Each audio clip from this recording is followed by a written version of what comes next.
खूनी कुआं। सीमा गर्मियों की छुट्टियों में अपनी नानी के गांव आई थी। सीमा नानी के घर पहुंचने के बाद अपनी नानी के पैर छूती है और उनसे आशीर्वाद लेती है। तभी उसकी नानी उससे कहती है, इतनी बड़ी हो गई मेरी सीमा, चल जल्दी से हाथ मुंह धो ले, मैं तेरे लिए खाना लगा देती हूँ। भूख लगी होगी ना? हाँ नानी, भूख तो लग रही है मुझे, आपके हाथ के बने हुए पीले दाल और चावल खाने की। कितना टाइम हो गया है मुझे आपके हाथ का बना हुआ दाल चावल खाए हुए। तू तो नौकरी में व्यस्त थी, तो तुझे कहाँ से टाइम मिलेगा अपनी नानी के लिए? और जब इतने टाइम बाद आई है तो ज्यादा टाइम के लिए रुक कर जाएगी तू। हाँ नानी, इस बार पूरे 2 महीने के लिए आई हूँ। सीमा की नानी अंदर जाकर उसके लिए खाना बनाने लगती है। सीमा कमरे में अकेली होती है, तभी उसे किसी औरत के रोने की आवाज सुनाई देती है। वो कभी खिड़की से बाहर झांकती है तो कभी दरवाजे से बाहर झांकती है। उसे समझ में नहीं आ रहा होता है कि आखिर रो कौन रहा है। तभी नानी खाना लेकर आ जाती है। वो अपनी नानी से कहती है, नानी, कोई औरत रो रही है क्या? मैं जब से यहाँ आई हूँ तब से मुझे यहाँ किसी औरत की रोने की आवाज आ रही है। हे भगवान, कहीं ये वही तो नहीं? बोलो ना नानी। अरे कोई नहीं रो रहा, ये तेरे मन का वहम है। और तू ना अब खाना खा ले, ज्यादा यहाँ वहाँ की बातों में ध्यान मत दिया कर। जल्दी से खाना खा और फिर मेरे साथ आ जा मेरे कमरे में, दोनों बैठकर खूब सारी बातें करेंगे। ऐसे ही अगले दिन सीमा अपनी नानी के साथ गांव के बाजार जा रही होती है। उसी रास्ते में फिर से किसी औरत के रोने की आवाज आती है। वो अपनी नानी से कहती है, अरे नानी, क्या सच में तुम्हें अभी भी किसी औरत के रोने की आवाज नहीं सुनाई दे रही? मुझे किसी औरत की बहुत बुरी तरीके से रोने और चीखने की आवाजें आ रही हैं। मैं बहुत परेशान हूँ नानी, आखिर ये कौन है? मुझे लगता है कि सीमा को शहर भेज देना चाहिए, यहाँ रहना उसके लिए ठीक नहीं। नानी बोलो ना, आप चुप क्यों हो जाती हो? सीमा, तू घर चल, मुझे तुझसे बहुत जरूरी बात करनी है। नानी सीमा को घर ले आती है और सीमा से कहती है, सीमा, कल सुबह तू शहर वापस चली जाएगी। अरे अचानक?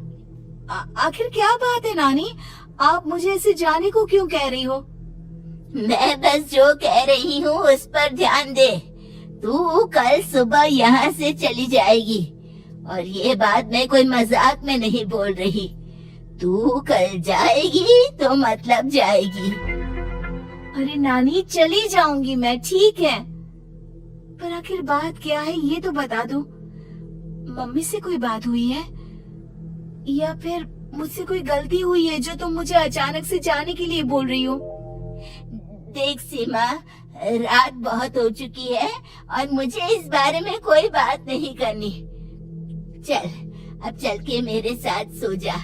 सुबह की बस पकड़कर तुझे शहर भी तो जाना है। सीमा को अपनी नानी का ऐसा व्यवहार देखकर बहुत ही अजीब लगता है। उसे कुछ समझ में नहीं आ रहा होता है कि आखिर उसकी नानी उसे अचानक से गांव छोड़कर जाने के लिए क्यों कह रही है।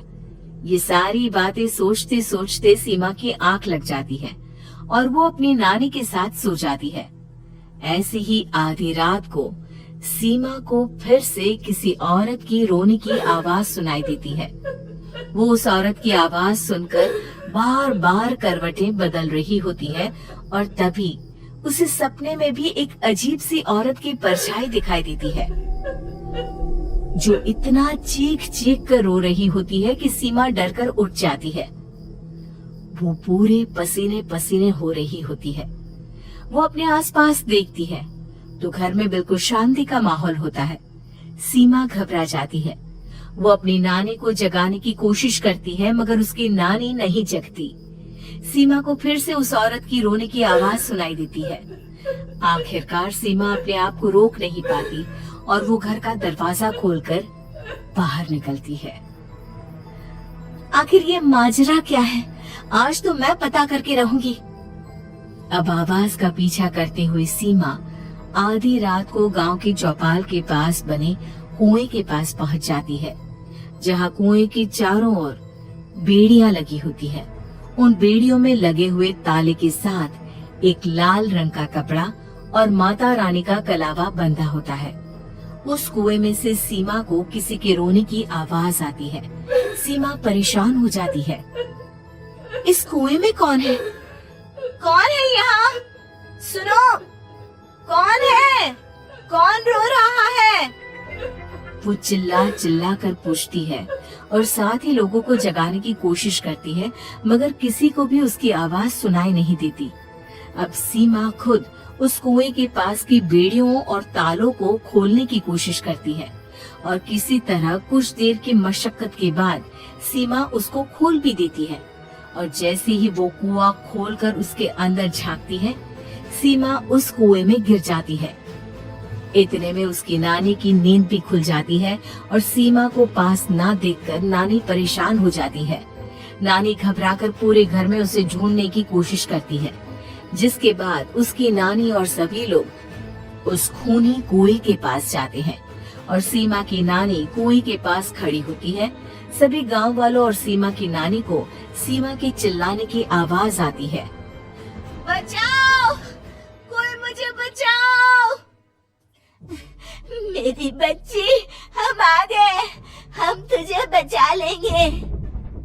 नानी, मुझे यहाँ बहुत डर लग रहा है। यहाँ इंसान की कटी हुई मुंडिया, हाथ, पैर और कंकाल है और खून भी है। नानी, मुझे डर लग रहा है। आप सब मेरी मदद कीजिए, नहीं तो ये खूनी कुआं मेरी बच्ची को भी खा जाएगा। अरे मुझे तो ये समझ में नहीं आ रहा कि आखिर इस खूनी कुएं को खोला किसने। सालों पहले इसको इतनी मुश्किलों के बाद तांत्रिक बाबा ने बंद किया था। अरे पूरा गांव खूनी कुएं के बारे में अच्छे से जानता है, तो कोई भी जानबूझकर तो ऐसा करेगा नहीं। मतलब किसी ने अनजाने में इसे खोल दिया है भैया। सीमा को इस बारे में मालूम नहीं था और जब से वो यहाँ आई थी तभी से उसे किसी औरत के रोने की आवाजें भी सुनाई दे रही थी। कहीं सीमा ने ही तो उसे नहीं खोला। अगर ऐसा है तो फिर सीमा का बचना बहुत मुश्किल है। वहीं कुएं के अंदर सीमा रोते हुए बैठी होती है कि उसे आवाज सुनाई देती है जो कुएं के बाहर खड़े गांव वालों में से किसी को सुनाई नहीं देता। आज सालों के बाद मुझे ताजा खून मिलेगा। तेरा खून पीकर आज मैं अपनी प्यास बुझाऊंगा।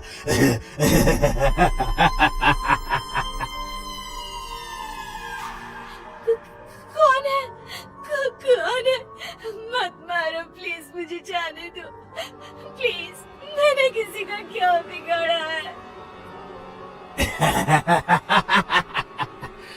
वो तुझे मरने के बाद पता चल ही जाएगा। जितने में गांव वाले और सीमा की नानी कुछ सोच पाते, उतने में उन्हें सीमा के चिल्लाने की आवाज आती है और अगले ही पल सब शांत हो जाता है। क्या हुआ? सीमा, मेरी बेटी। माफ करना बहन, लेकिन अब सीमा वापस नहीं आएगी। हमें एक बार फिर से कुएं को बंद करना होगा।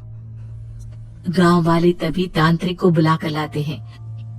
एक बार फिर अपने शक्ति से तांत्रिक बाबा उस कुएं को हमेशा हमेशा के लिए बंद कर देते हैं और वहां एक बोर्ड लगा दिया जाता है कि यहाँ आना मना है।